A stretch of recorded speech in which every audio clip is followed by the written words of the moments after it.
Have you heard of the soul-illuminating bulb? It dispels his confusion and foreshadows his future educational path. Yet, when William returned home, he found his parents troubled by life.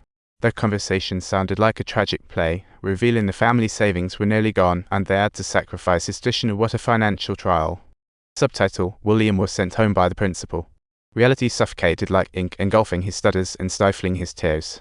His tears turned into rain, watering the land. Trees were cut down, so the rain gathered into a flood, nature's cruel prank.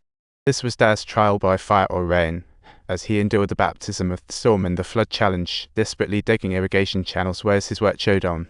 As against nature, Dad's efforts were like tilting at windmills. Just when he hoped for the rain to stop, he was greeted by months of drought. Those corn seedlings, already battered by the flood, were now killed off in the scorching sun. It's worse than a soap opera. This year's harvest looking as slim as a diet plan. Dad realized he couldn't just shoot the breeze anymore, so he called William to hop on the bike. Under the blazing sunrise, they biked through deserted prairies and dilapidated village ruins to find an old friend working for the government. Dad poured out his troubles and pleaded with the government for grain, only to get a 3-word answer: not happening. Turns out, officials sold surplus grain abroad for profit, causing nationwide shortage. Coming up next, they'd be attending the greatest famine ever party. How cheerful. Dad wasn't about to give up. He asked the chief to step up and use the president's upcoming campaign visit to air the people's suffering. Meanwhile, William was busy, scouring the village dump for electrical wonders, with fate in his hands. He believed life's symphony needed his own performance, and every drop of sweat was a seed of hope waiting to blossom. Finally, Lady Luck shined on the hard-working lad. He not only found a battery but also a pump. It's like he was in a video game. Connect the dots, and the battery could power the pump to irrigate the parched land, growing food like a pro. But first, he needed a generator to charge the battery, so William sneakily snuck into school, playing it cool.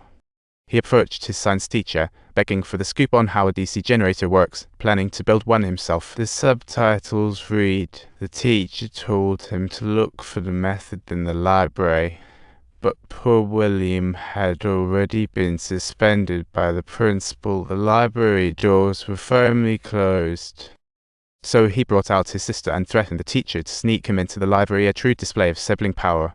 The science teacher, moved by his thirst for knowledge, wowed the librarian, who not only gave him a pass but also recommended a book. The book contained the secrets of making a generator. William felt like he'd found a treasure, even if he still had to dig through the dump for materials. Finally, a month later, the president landed, to the eager anticipation of villagers, their eyes sparkling with hopeful dreams.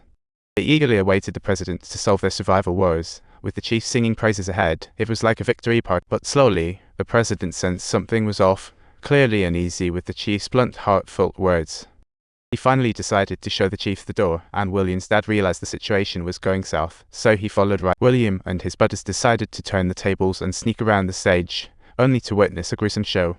Subtitle: 3 burly men beat the weak chief. William and friends rescue instant heroes.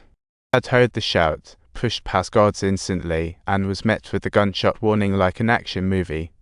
People scattered in a panic. The scene plunged into chaos, and the president practically needed a getaway vehicle yesterday. The chief bravely spoke out for the people but ended up barely conscious from the beating. This moment hit Dad hard. The rich always seem blind to the plight of the poor. Taking action to save oneself was the only way out. To talk about harsh reality. At this tragic moment, Dad realized their survival was only good for another 60 days. Despair deepened in his heart. Faced with no choice, Dad took down the roof tiles, replacing them with crude thatch, hoping to sell them at the market for some emergency cash. On his way, he noticed a crowd gathered and walked over, only to hear the radio exposing the people's thoughts. They were saying that the president denied there was a food crisis, a blatant lie to secure his election win. The villagers could no longer bear it and decided to band together for a protest, igniting a fire in Dad's heart. Ignoring his wife's caution, he resolutely joined the protest, oblivious to the turmoil it would bring to the family. As he watched his dad leave, William thought it was his turn to be the man, eager to help the family with the meals. So he headed to school, aiming to borrow the DC generator from his science teacher. But just as he walked in, he discovered the science teacher's quiet departure. He was on a date with his sister. Since staying here meant 100% doom, he desperately persuaded her to elope. But the sister wouldn't budge, choosing family over romance, sibling loyalty at its finest.